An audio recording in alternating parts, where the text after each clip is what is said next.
A New Year's Eve I'll never forget. I've never been one to believe in the supernatural. Monsters, ghosts, cursed places. They were all nonsense, stories to scare kids or sell movies. But last New Year's Eve changed everything for me. I'm telling this story because I need someone to hear it, to understand what I saw.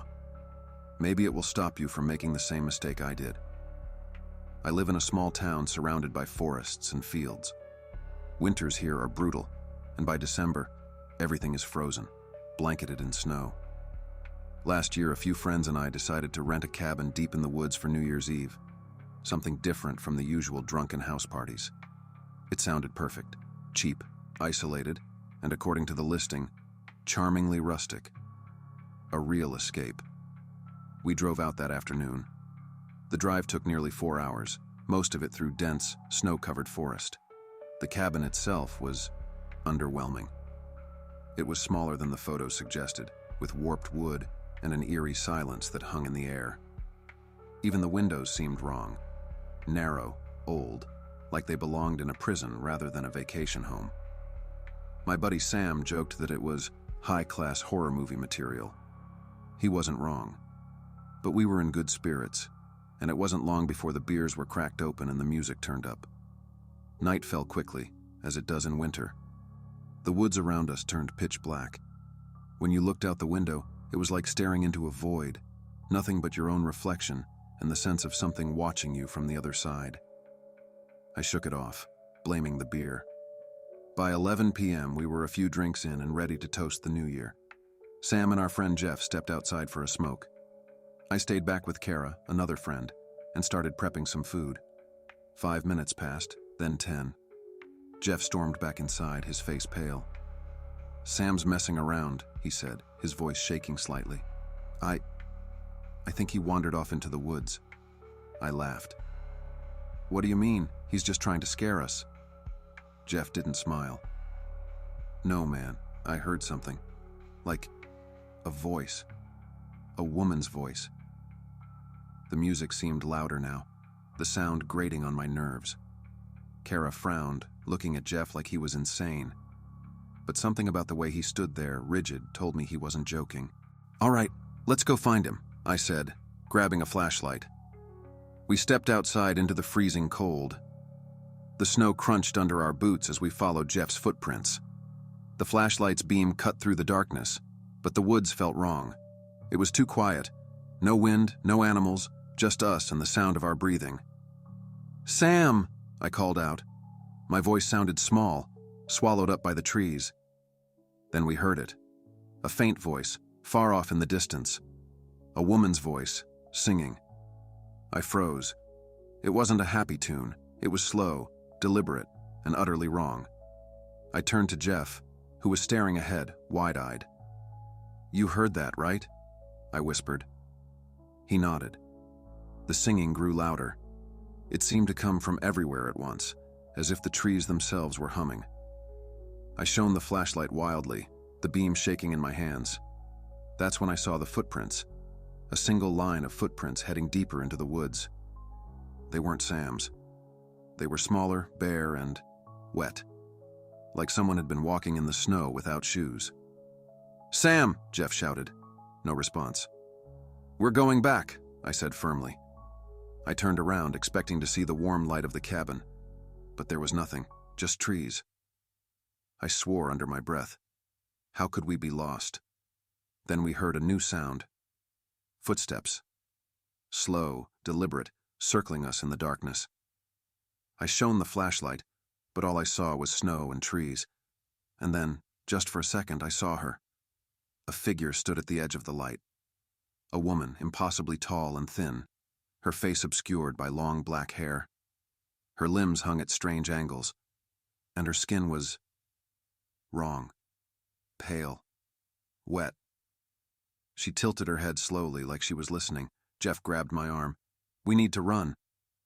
The woman took a step forward, her bare feet making no sound on the snow, and then she smiled. I couldn't see her eyes, but her smile stretched impossibly wide, like it was too big for her face. We ran. I don't remember much after that. I remember Jeff screaming behind me, but I didn't dare look back. I ran until my lungs burned and my legs gave out.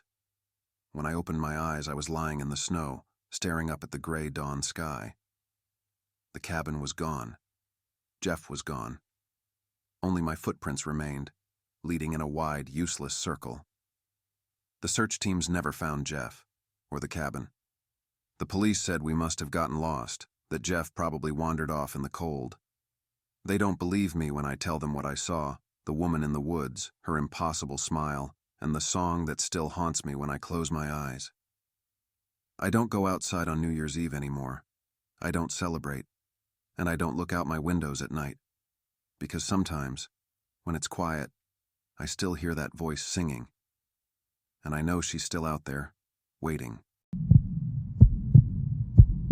It all started on a frigid New Year's Eve, one of those nights where the cold creeps into your bones, no matter how many layers you wear. I had never been superstitious, but I remember the unsettling feeling that night, like something was watching me from just beyond the reach of the shadows. I should have trusted my instincts and stayed home, but like any idiot in a horror story, I didn't. My buddy Jack convinced me to join him and a few others at a cabin his uncle owned, deep in the woods. "It'll be legendary, man," he said over the phone. "Just a few friends, drinks, and the perfect way to bring in the new year." I was hesitant. I hate long drives and being stranded somewhere without signal. But Jack had a way of pushing my buttons. "Don't be boring, Dan," he said. That did it. I wasn't going to be the guy who chickened out. We arrived just before sunset. The cabin looked exactly how I expected, old and weathered. The kind of place where you wouldn't be surprised to find someone hiding in the closet. Jack laughed as I voiced my concerns. "Man, it's just a little rustic charm," he joked, slapping me on the back. But I couldn't shake the feeling of unease. It was the silence, so absolute that even the crunch of snow under our boots felt wrong.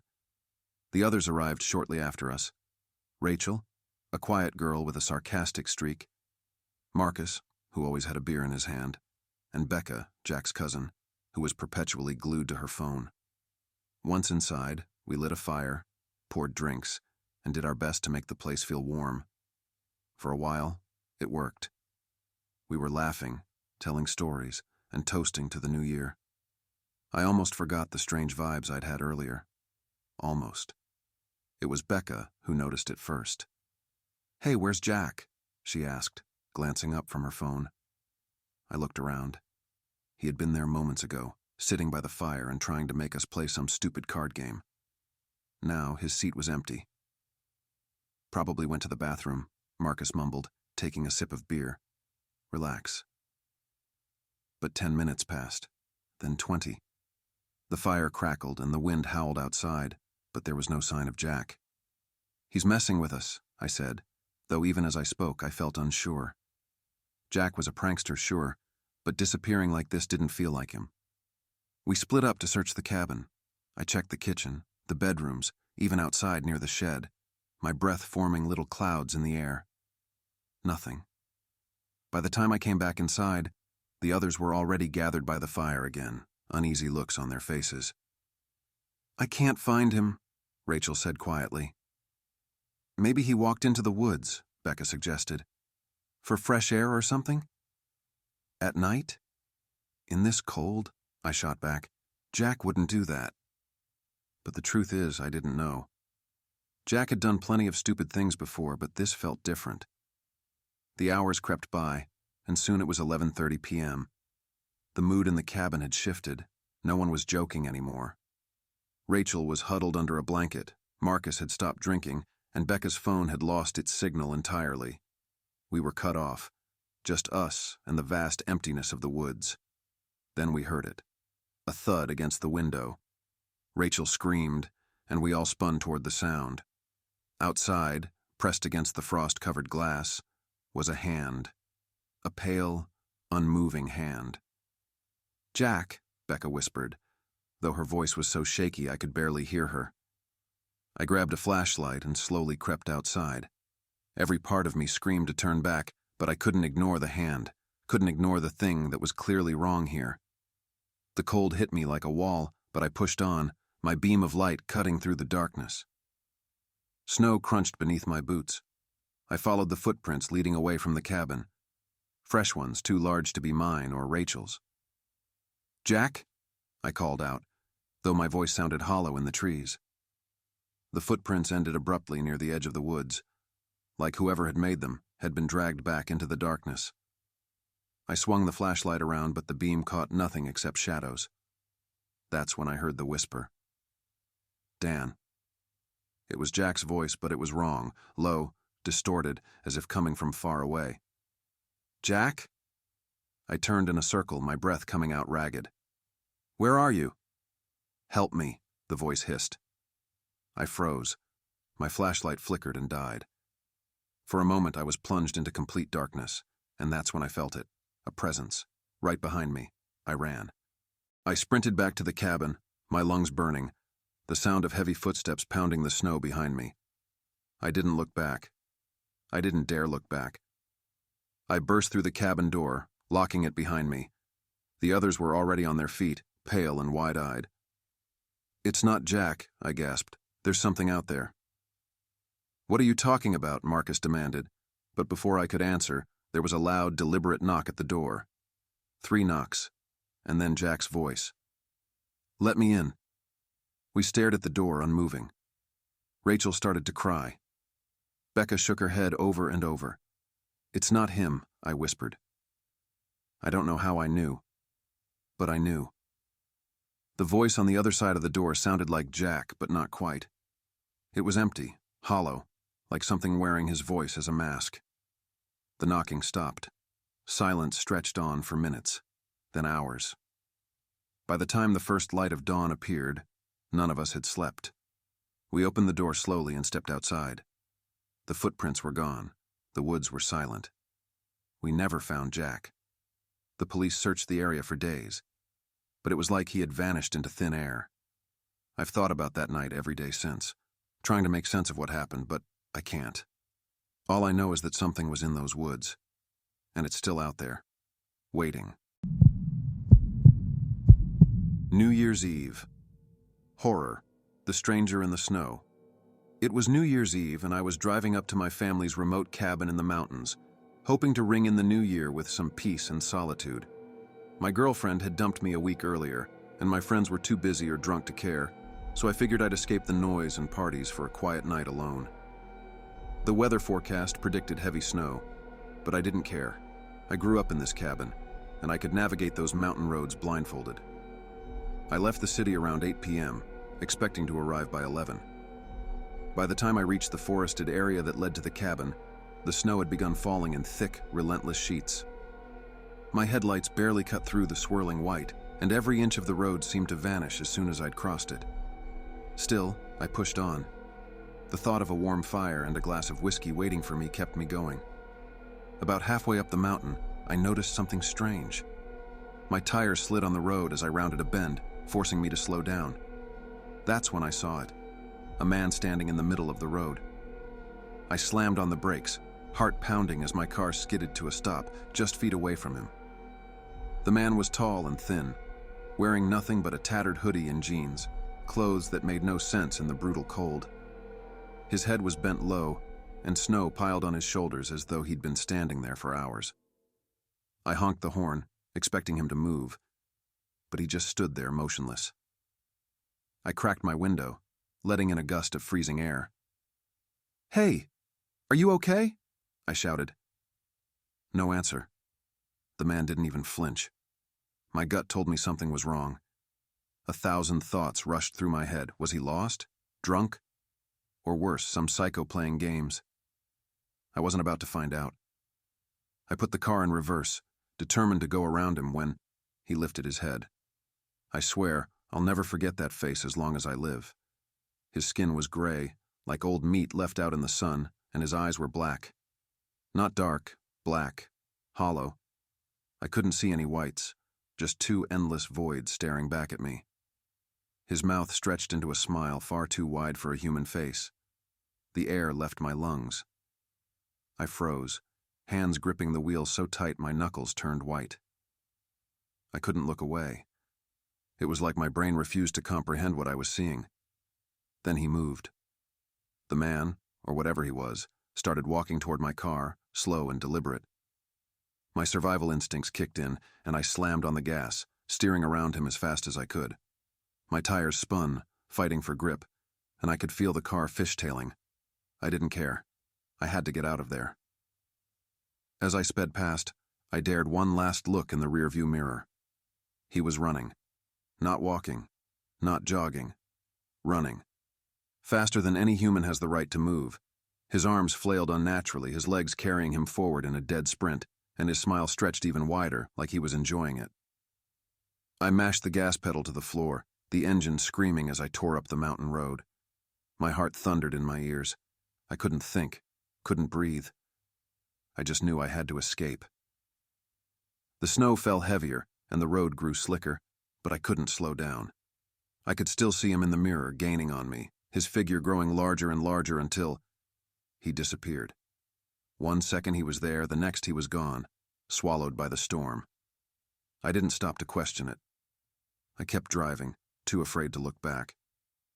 When I finally saw the outline of my cabin in the distance, I nearly cried with relief. I skidded into the driveway, jumped out of the car, and sprinted inside, slamming and locking the door behind me. My hands shook as I lit the fireplace, desperate for warmth and light. I checked the windows over and over, convinced that the man was out there, hiding in the trees, waiting for me. But outside, all I saw was snow. Hours passed. Midnight came and went. I sat in the chair by the fire, clutching a knife I'd found in the kitchen, jumping at every creak and groan of the old cabin. The storm raged on, the wind howling like a chorus of voices just outside the walls. Around 2 a.m., I finally let myself relax. Maybe the storm had confused me. Maybe I'd imagined it. I was tired, alone, and stressed. That had to be it. Then I heard it. A knock at the door. 3 slow, deliberate knocks. I froze, blood running cold. I didn't move, didn't breathe. My eyes darted to the door, then to the windows. I couldn't see anyone outside, but I knew he was there. The knocking came again. "Let me in," a voice whispered. It wasn't a voice that belonged to a person. It was low and broken, like someone trying to imitate human speech but getting it horribly wrong. "Please, it's so cold." The fire crackled. My knife trembled in my hand. I didn't move, didn't answer. Then slowly the knocking stopped. I stayed awake the rest of the night, never once taking my eyes off the door. When morning finally came, the storm had passed, and sunlight filtered through the trees. I cracked open the door, knife in hand, and stepped outside. There, in the snow, were footprints leading to my door. But they didn't lead away.